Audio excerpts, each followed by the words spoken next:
मेरे अंदर सेक्स की बहुत तीव्र इच्छा होती है और इससे मुझे शर्मिंदगी भी महसूस होती है। मैं इससे कैसे बाहर आऊं?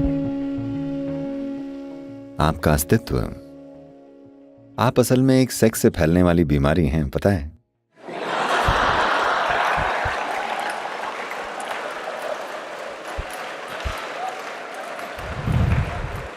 ये जीवन की मूल बातें हैं। मैं कह रहा हूं कि आप इसी वजह से पैदा हुए हैं। आपकी सेक्सुअलिटी की वजह से नहीं, किसी और की। तो हम पैदा इसके कारण हुए हैं, पर क्या हमारा अंत भी इसके साथ होना चाहिए? सवाल ये है। ये बात सही और गलत की नहीं है, न ही ये नैतिकता वाली बात है। बात यह है कि इसका स्वभाव कितना सीमित है। क्या आप हमेशा के लिए इसी में फंसे रहना चाहते हैं, या फिर ये सोचना चाहते हैं कि एक बुरी बात है, मैं इसे छूना भी नहीं चाहता? नहीं, मैं कहूंगा कि करीब 30 से 40% लोगों के लिए ये एक आने जाने वाली चीज है उनके अंदर। पर सामाजिक व्यवस्था की वजह से वो सब सोचते हैं उन्हें उस दिशा में जाना पड़ेगा। हो सकता है बाकी 30-40% लोग हों जिनके लिए एक बड़ी मजबूरी हो। बाकी 30-40% के लिए ये एक सामान्य सी जरूरत है, उनको ये चाहिए तो, पर वो इतने मजबूर नहीं हैं। तो ये है लोगों का स्वभाव। मैं ये बात इसके बारे में अपने खास सटीक बोध के आधार पर कह रहा हूं। ऐसा नहीं है कि सब लोग इसमें हर वक्त लिप्त रहते हैं, पर आज की तारीख में समाज उन्हें इस तरह से ढाल रहा है कि अगर आप वैसे नहीं हैं तो आप नॉर्मल नहीं हैं। तो असल में आपके कहने का मतलब ये है कि पुराने समय के योगी नॉर्मल नहीं थे, गौतम बुद्ध नॉर्मल नहीं थे, कोई नॉर्मल नहीं था, सिर्फ उनको छोड़कर जो अश्लील वेबसाइटों पर होते हैं। कोई नॉर्मल नहीं है। नहीं, ये फिजिकलिटी या भौतिकता का एक बहुत बढ़ा चढ़ा स्वरूप है। There is a physical body, it has come into existence only because of somebody's sexuality, isn't it? ये जो भौतिक शरीर है ये केवल किसी की सेक्सुअलिटी की वजह से अस्तित्व में आया है कि नहीं? सेक्स का शरीर के एक मूल स्वभाव में होना एक बात है, पर उसका आपके दिमाग में घर कर जाना दूसरी बात है। वो इसलिए हो रहा है क्योंकि आपके आसपास एक खास तरह का कल्चर है। ये इसलिए भी हो रहा है क्योंकि किसी ने आपको कह दिया ये पाप है, आपको इसके बारे में सोचना भी नहीं चाहिए। ये बस इतना है कि इसके लिए कुछ सभ्य तरीके होते हैं जिसके लिए हमने सामाजिक संस्थान बनाए हैं। कमिटमेंट यानी प्रतिबद्धता का एक खास स्तर बनाया है, क्योंकि एक इंसान में ये एक बुनियादी इच्छा होती है कि वो अपने जीवन के हर पहलू को थोड़ी सुंदरता से चलाए, नहीं तो हमें जानवरों जैसा लगेगा। देखिए, हम खाते हैं, हम ऐसे भी खा सकते हैं। जब आप बहुत भूखे होते हैं तो आप जानवरों की तरह हो जाते हैं। अगर आपने 5 दिन से खाना ना खाया हो तो आप दोनों हाथों से उस तरह खाएंगे, जैसे कि आपने कभी भूखे कुत्ते को खाना खाते हुए देखा है?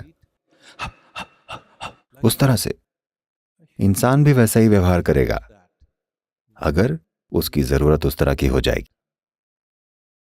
अब वही चीज है, पर हमने ढंग से बैठना सीख लिया है। जब आपको जोर से भूख लगी होती है Sahana.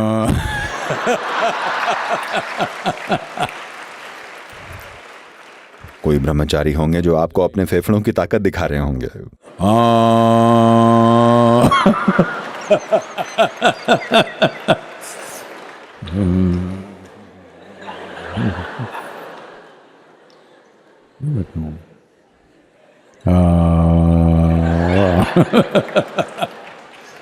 आप 3 बार आम बोल चुके होंगे जब तक वो एक बार आम बोलते हैं। आम।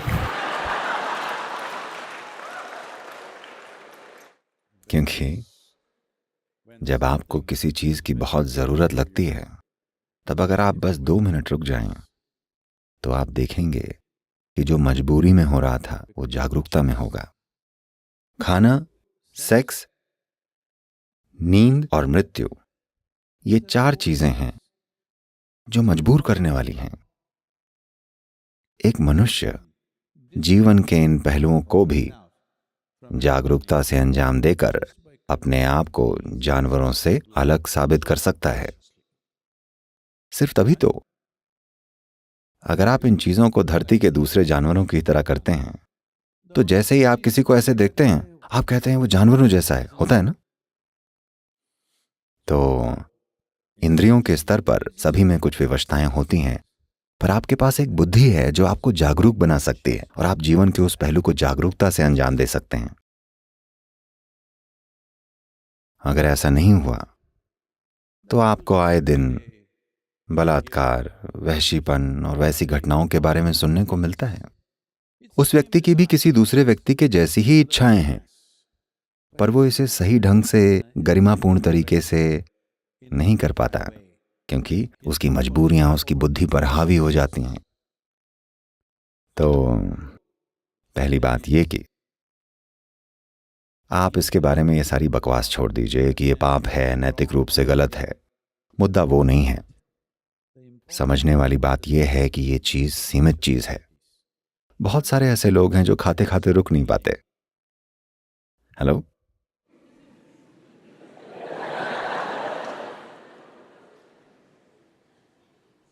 खाना खाने के बारे में एक अच्छी बात यह है कि अगर आप खाते खाते रुक नहीं पा रहे हैं तो सबको एकदम से पता चल जाता है, उनको भी जिन्होंने आपको खाते हुए देखा भी नहीं था। ऐसा ही कुछ लोगों के साथ सेक्सुअलिटी के लिए भी है। कुछ लोग होते हैं जो कहीं भी सो जाते हैं। सत्संग एक अच्छी जगह होती है।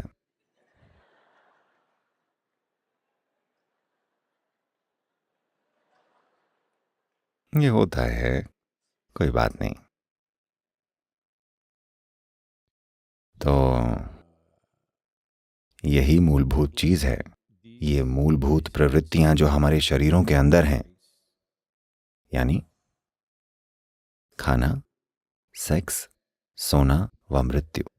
जब आप इन चारों चीजों को जागरूकता से अंजाम देते हैं, सिर्फ तभी आप मनुष्य होते हैं। मृत्यु को भी मैं कह रहा हूं, तभी आप सही मायने में मनुष्य होते हैं। नहीं तो आप एक क्रमिक विकास की गलती हैं। तो मैं क्या कर सकता हूं सद्गुरु, ये तो क्रमिक विकास है। नहीं, यही तो असली बात है। एक बार जब आप मनुष्य बन गए तो क्रमिक विकास या एवोल्यूशन आपकी मर्जी से होता है। क्या आप विकसित होंगे या नहीं? जब आप बंदर थे, आपने मनुष्य बनना चुना नहीं था, पर एक बार आप मनुष्य बन गए तो आप किस तरह के मनुष्य बनना चाहेंगे, यह आपका चुनाव है। मजबूरी भरे किसी क्षण में आपको लग सकता है कि आपके पास कोई चारा नहीं है। नहीं, आपके पास चुनाव है।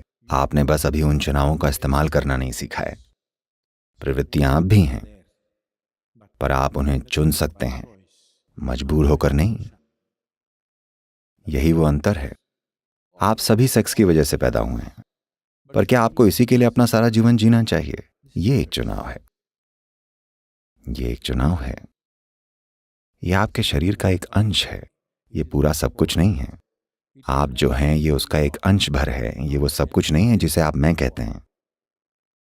बुनियादी रूप से ये एक लालसा है। जिसकी हम लालसा रखते हैं उसे रूपांतरित किया जा सकता है ना? जब आप एक बच्चे थे आपको पेपरमिंट की लालसा थी। अब आप बड़े हुए तो किसी और चीज की लालसा होती है। अभी आप नवयुवा हैं तो किसी और चीज की लालसा है। पर ये लालसाएं बदलती रहती हैं, है कि नहीं?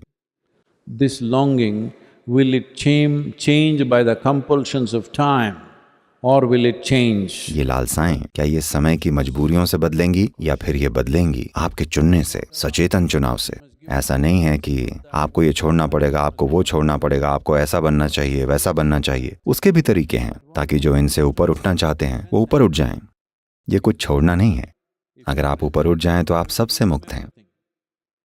पर सबसे जरूरी बात यह है कि जब आप वो कर भी रहे होते हैं तो क्या ये एक जागरूक चुनाव है या आप एक मजबूर जानवर हैं? यही जरूरी है। This is the thing, because the essential difference between क्योंकि एक मनुष्य और जानवर में बुनियादी फर्क है उनकी जीवन के प्रति प्रतिक्रिया।